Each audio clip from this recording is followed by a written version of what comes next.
Don't blame yourself for not noticing the red flags earlier on. They may not have started that way.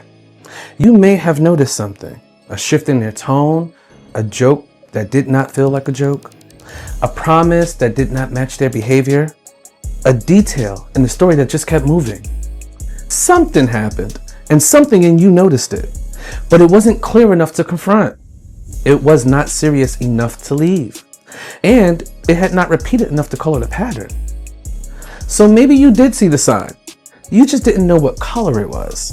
By the end of this video, you will understand 3 things: why some warning signs are so easy to miss, how to separate what you felt from what you actually knew, and how to determine whether the moment required a question, an observation, a decision, or protection. Because red flags are important, they're just not enough. We love asking people, how did you miss the red flags? But that question expects you to recognize the ending while you were still standing in the beginning. With that question, you're judging what they knew in the first moment by what the pattern revealed in the last moment, in the final moment. The first lie may not have looked like a lie. It may have looked like one detail that did not match. The first controlling behavior may not have looked like control. It may have looked like concern.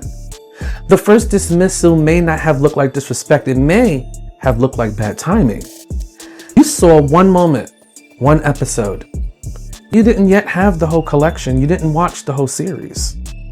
So stop punishing your past self for not knowing in chapter 1 what was finally revealed in chapter 10. One moment gives you information. Repetition gives you evidence. Now, some behavior is read immediately. Violence does not need a second occurrence.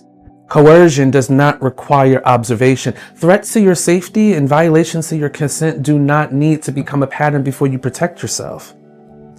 But most of the situations people struggle to understand do not begin with a clear confession. They begin with confusion. They begin with something that feels a little off. And because nobody taught us what to do with off, we usually do one of 2 things.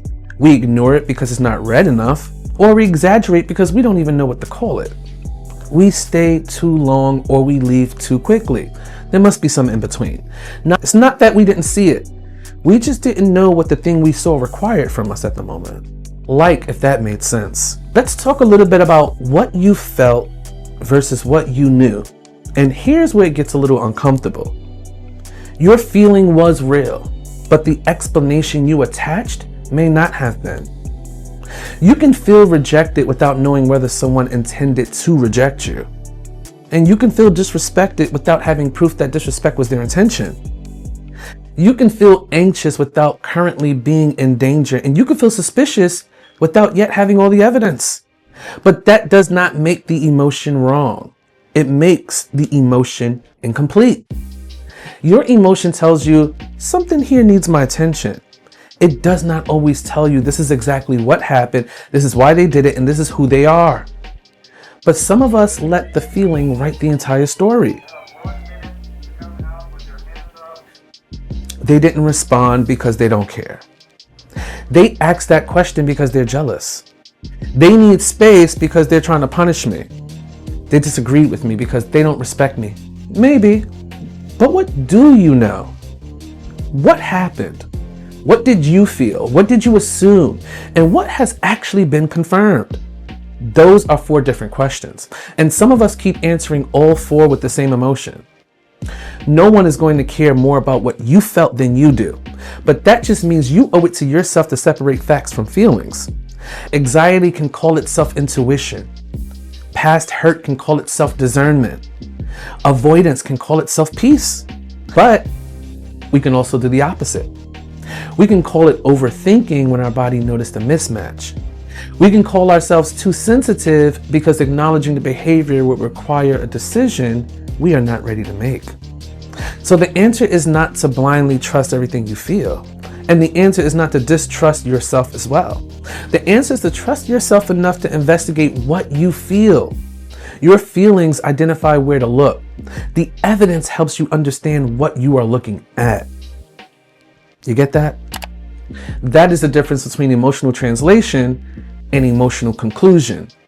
Translation asks, what is this feeling trying to show me?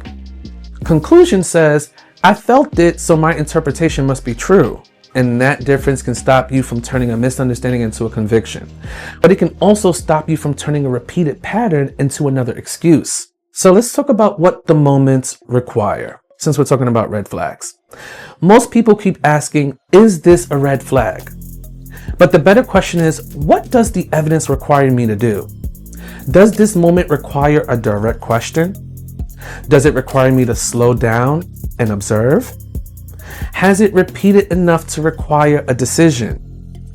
Or has enough harm been established that I need to protect myself? Those are not the same responses, and they should not be used interchangeably. A misunderstanding does not require the same consequence as repeated dishonesty. An awkward moment does not require the same response as manipulation. A preference, it does not require the same response as a violation. A harmful pattern should not keep receiving the patience you gave it when it first began. Some of us are giving red level responses to unclear situations, and some of us are giving unclear level responses to red behavior. Interrogate misunderstandings, then negotiate with violations.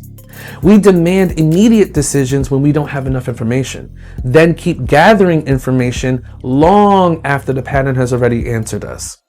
This is what happens when red is the only color we understand. Everything becomes either leave immediately or keep giving it another chance. But there are situations that require neither. Some things need to be clarified. Some things need to be watched. And some things need to have a decision, needs to be decided. And some things require protection. The goal is not to react harder, the goal is to react accurately. And sometimes the behavior you need to examine is your own. Are you asking a direct question or testing them to wait for them to fail? Are you observing what happened or collecting evidence for a conclusion you already made? Why ask the question? Are you establishing a boundary or attempting to control their decision?